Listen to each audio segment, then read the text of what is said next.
পাকিস্তান ও আফগানিস্তান মানচিত্রে পাশাপাশি দাঁড়িয়ে থাকা দুই প্রতিবেশী, কিন্তু বাস্তবে তাদের সম্পর্ক দীর্ঘদিন ধরেই উত্তেজনা, অবিশ্বাস ও সংঘাতের ইতিহাসে ভরা। রোববারের বিমান হামলা এবং প্রাণহানি সেই পুরনো সংকটকে আবারও সামনে এনেছে। প্রশ্ন উঠছে, কেন এই সংঘাত থামছে না?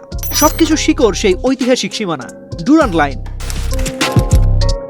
1893 সালে ব্রিটিশ কর্মকর্তা স্যার মার্টিমার মুরান্ট এই সীমান্ত নির্ধারণ করেন। এতে পশতু জনগোষ্ঠী দুই দেশে বিভক্ত হয়ে পড়ে। 1947 সালে পাকিস্তান এই সীমান্ত মেনে নিলেও আফগানিস্তান আজও এটিকে আনুষ্ঠানিক আন্তর্জাতিক সীমান্ত হিসেবে স্বীকৃতি দেয়নি। এই বিরোধী দ্বন্দ্বের মূল ভিত্তি। সংঘাতের নতুন অধ্যায় শুরু হয় 1979 সালে, যখন সোভিয়েত ইউনিয়ন আফগানিস্তানে সামরিক অভিযান চালায়। তখন পাকিস্তান যুক্তরাষ্ট্রের সহায়তায় মুজাহিদিন গোষ্ঠীকে সমর্থন দেয়।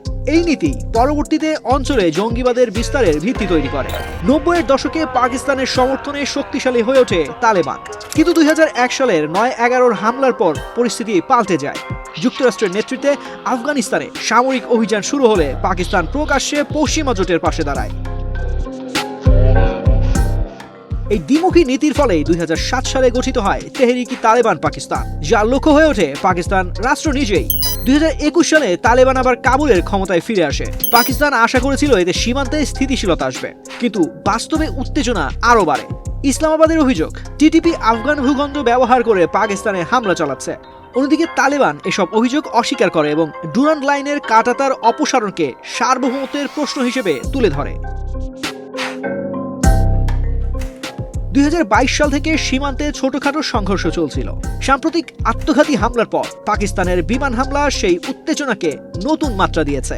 বিশ্লেষকদের মতে এটি কেবল একটি সামরিক পদক্ষেপ নয়, বরং দীর্ঘদিনের অবিশ্বাসের বহিঃপ্রকাশ। একসময় যে তালেবানকে পাকিস্তান কৌশলগত সম্পদ মনে করত, আজ সেই সম্পর্কই নিরাপত্তা ঝুঁকিতে পরিণত হয়েছে।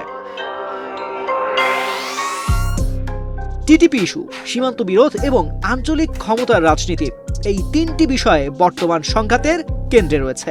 রোববারের প্রাণহানি তাই শুধু একটি ঘটনা নয়, এটি সতর্ক সংকেত।